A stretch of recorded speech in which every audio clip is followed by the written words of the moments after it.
Peace, Black family. So I want to talk about the idea of being institutionalized for a second. We often think about the term institutionalized. We automatically, think about someone who's been incarcerated, someone who has been to prison or been to jail, and they have not yet been able to reform themselves to live in a back in society, right? And so we deem those people to be institutionalized because they've went to an institution and then their way of thinking has been kind of shaped by that institution, whether it be prison or jail.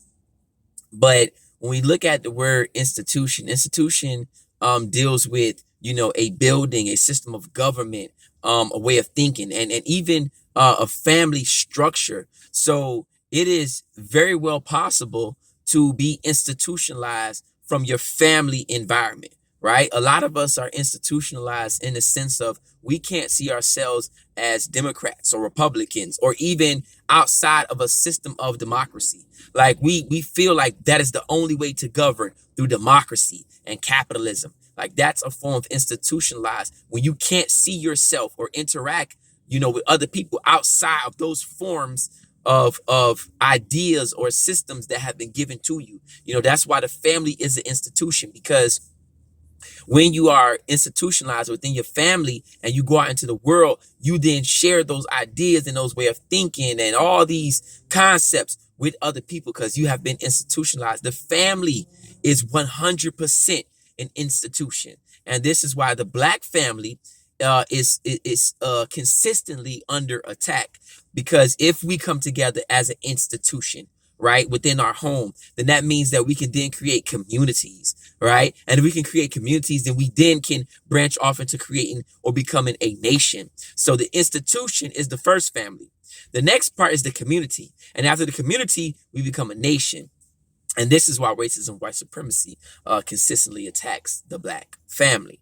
But also, ways that we've been institutionalized is in medical care, right? Like a lot of us go to school, especially the Haitian community, to become nurses and all that type of stuff like that. And we have the highest level of diabetes and heart attacks and strokes and, just all this stuff. But we have also the highest level of people who go to school for medical care, right? Because we have been institutionalized to heal ourselves the way the European has said heal ourselves.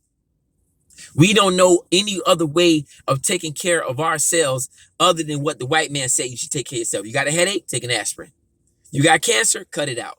You know what I'm saying? Like that is a form of being institutionalized. You can't think outside of the framework of the institution of where you learned all your information, right? A lot of teachers, right? A lot of Black teachers gone to school to be educated, to teach children, but they only know how to teach children in the sense of being universal.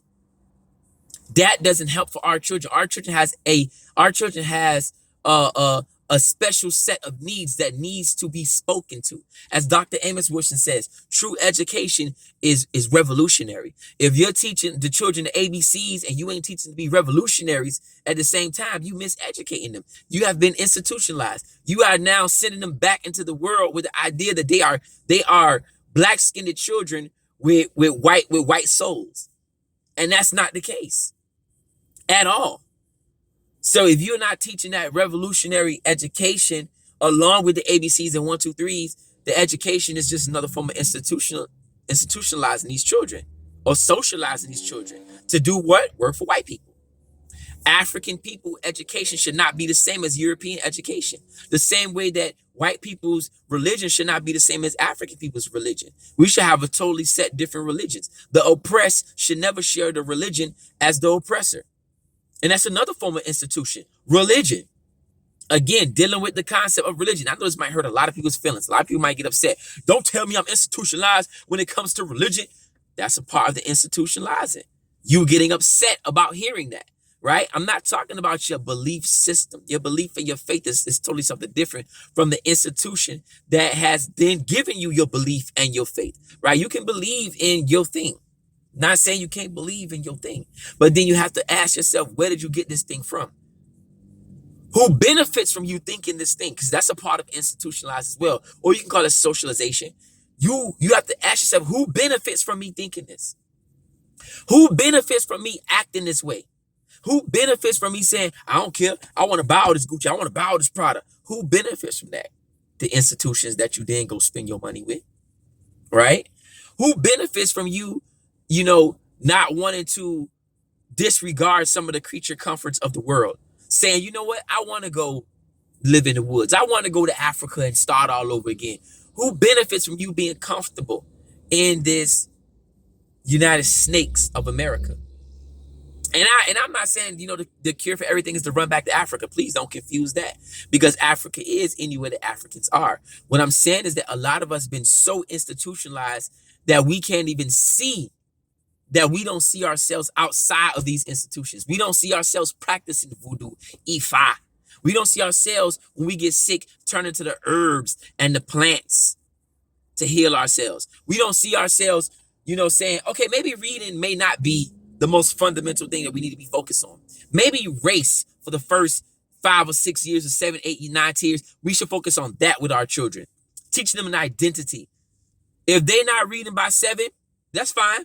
They know they black. They know their history. They can recite this. They can recite that. But because we have been so institutionalized, it's like, if you ain't reading by 5, you slow. If you don't know your timetables by 6th grade, you slow. Really?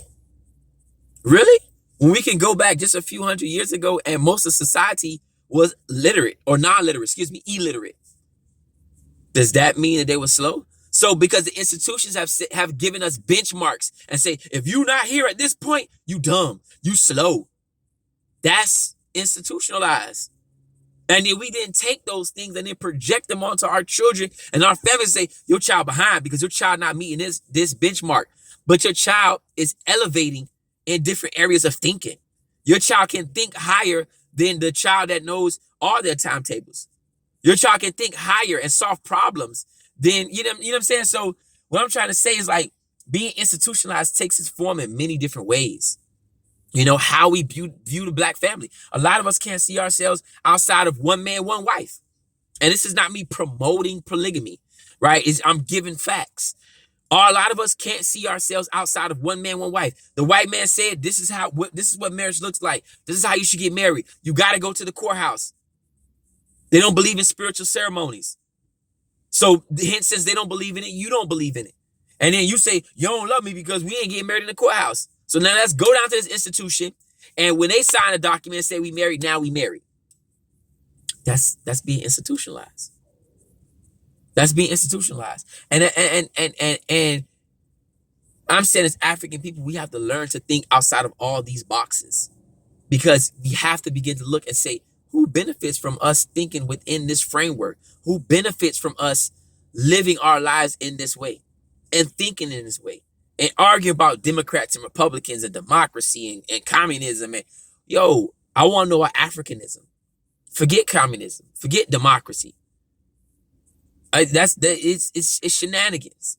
But we can't think that far ahead of things. And I'll even say some of our great scholars, and great thinkers were institutionalized.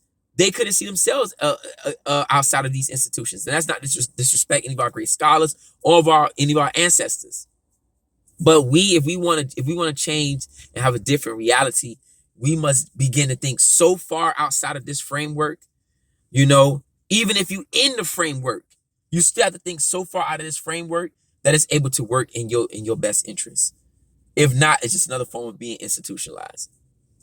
Till next time, think black, stay black, love black, support black, and that's real African Black power.